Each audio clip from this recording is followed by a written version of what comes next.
Now here's the next step. Repeat after me, please. It's possible. I can live my dream. It's necessary. I work on myself. Surround myself with winners. Become creative. It's me. I've got to make it happen. It's not over until I win.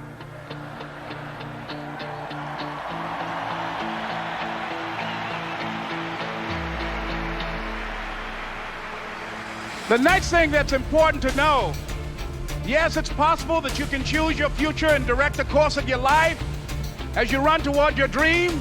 It's necessary that you have goals, that you write those goals down, that you plan, that you think constantly of how you can begin to improve what it is that you're doing. If it's your presentations, if it's your recruiting skills, whatever that is, it's also necessary that you look for ways to always find a way to pull it out when everybody else thinks that you are defeated. That you've got to take personal responsibility to know that in order to become successful, you've got to make it your personal business to do it.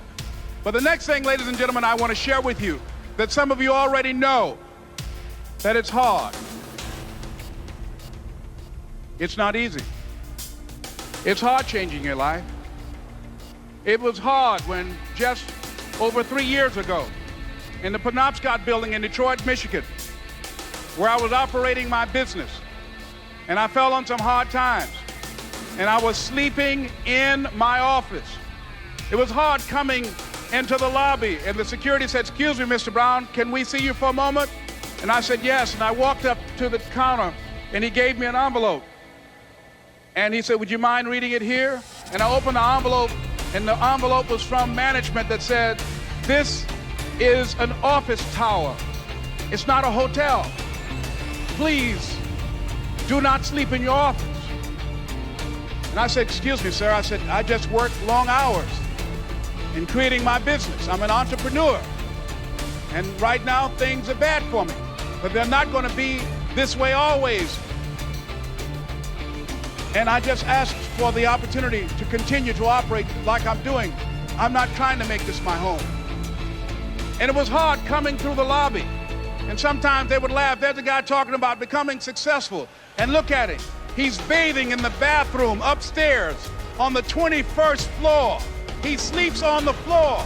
Him and 2 other dreamers up there. Look at him. It was hard, ladies and gentlemen, coming to speak to people. And I was facing financial difficulties in my own life.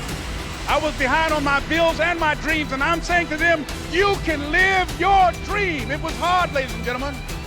It was very difficult to pick myself up each day believing that I could do it. There were times that I doubted myself. I said, "God, why is this happening to me? I'm just trying to take care of my children and my mother. I'm not trying to steal or rob from anybody. Why did this have to happen to me?" It was very hard. And here's what I want to say to you.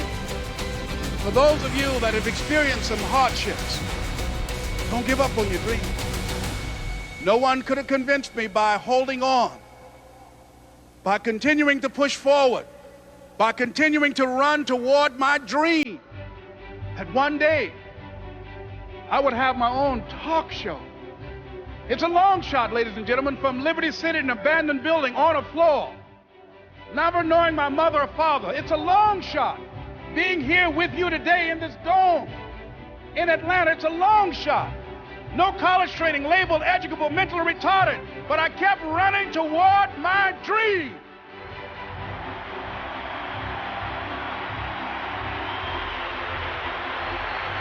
Don't stop.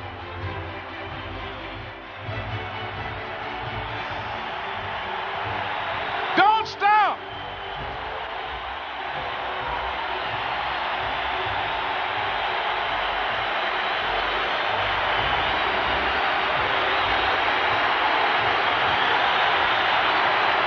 Don't stop running toward your dream.